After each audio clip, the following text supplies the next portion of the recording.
Namaz kılacağımız alana doğru toparlanalım. Namaza. Allahu Ekber.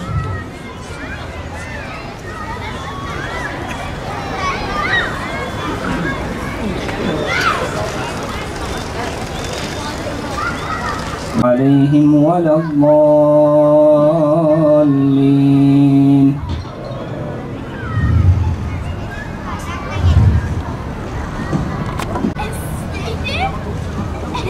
سمع الله لمن حمده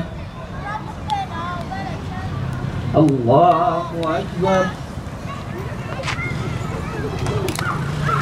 بسم الله الرحمن الرحيم الحمد لله رب العالمين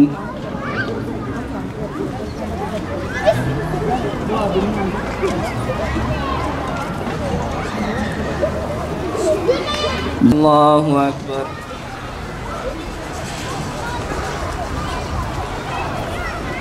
سمع الله لمن حمده والصلاة والسلام على رسول الله. Değerli kardeşler, değerli bacılar, değerli Müslümanlar, Allah'ın selamı, rahmeti ve bereketi üzerinize olsun.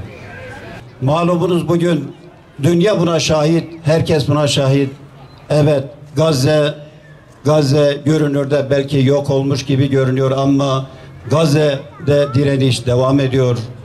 Gazze'de direniş öyle bir şekilde devam ediyor ki düşünün, bir yerde binalar yıkılmış, sokaklar virane olmuş ama orada yerin altında binlerce mücahit dimdik ayakta, belki susuzluğa, belki açlığa rağmen mesajlar veriyorlar.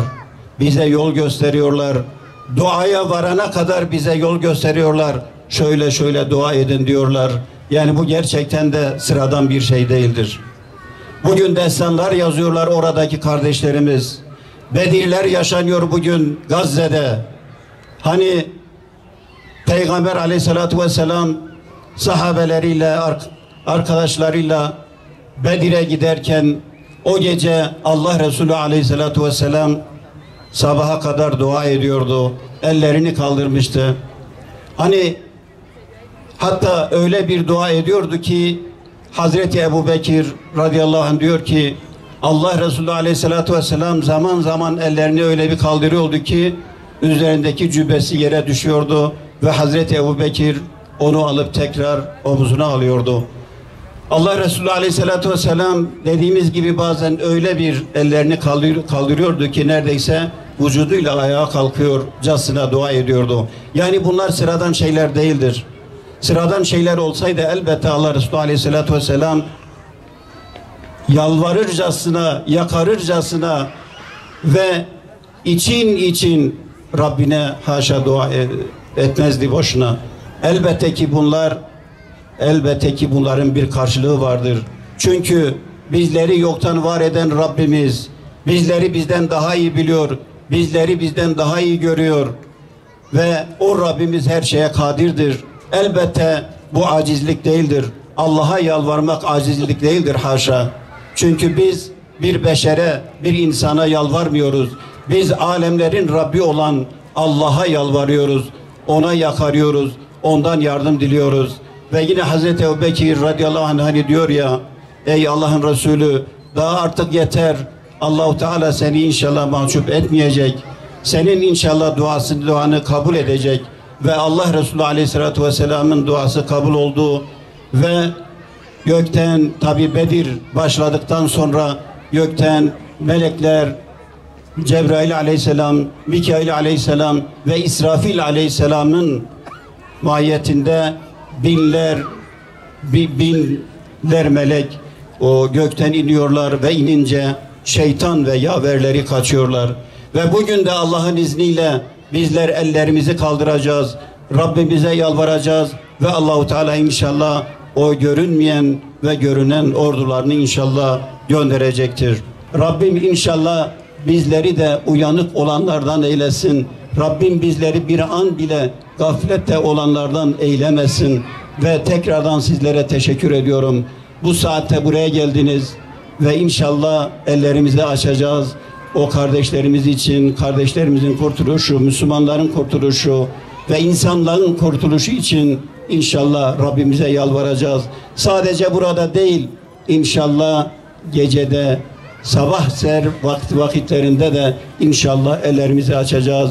Rabbimize yalvaracağız. Tekbir! Allahu Ekber! Tekbir! Allahu Ekber! Tekbir! Allahu Ekber! Rahim. Elhamdülillahi Rabbil alemin. Ve salatu ve selamu ala Resulina Muhammedin ve ala alihi ve ashabihi ecma'in. Ey şan, şeref ve izzet sahibi Allah'ım! Asrın Müslümanlarına ashab-ı güzin zamanında olduğu gibi izzet ve kuvvet ver. Yolunda savaşan mücahitlere yardım et. Allah'ım, onların her zaman yanındasın ve onlar da senin yolundalar. Mücahitlerini kendi elinle düşmanlarından koru. Ey yüce Rabbimiz, dünyanın muhtelif yerlerinden kalkıp Gazze üzerindeki ablukayı kırmak için giden tüm vicdan ehli insanları ve Sumut filosunda yer alan tüm insanları ve bu filonun amacına kavuşma ümidini taşıyan tüm kardeşlerimizi koru, muhafaza eyle. Allah'ım, bizim kaderimiz senin elindedir ve bizim işlerimizin tümü sana döner. Bizim durumumuzdan habersiz de değilsin. Biz ızdırabımızı yalnız sana bildiririz. Üzüntümüzü ve şikayetimizi de sana bildiririz. Zalimlerin adaletsizliğini yalnız sana şikayet ediyoruz. Ümmetin şecaatini, birliğini tekrardan nasip et ya Rabbel alemin. Kötülüğü onunla kaldır ve bizim izzetimizi, şerefimizi geri gönder.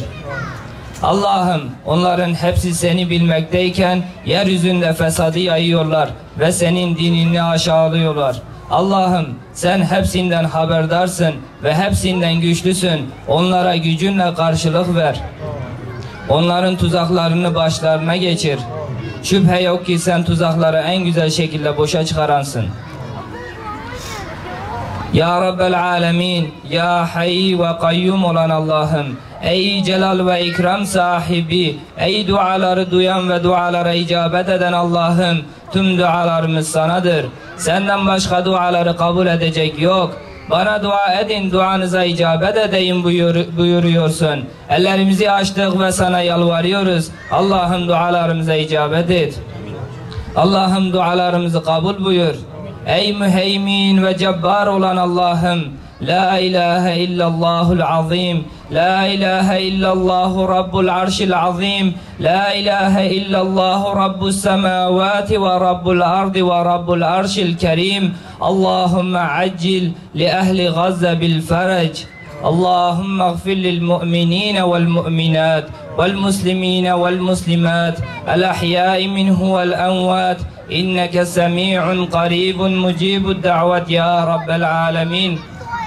اللهم انصر الإسلام والمسلمين اللهم أعز الإسلام والمسلمين وأذل الشرك والمشركين قهر أعداءك وأعداء الدين آمين والحمد لله رب العالمين.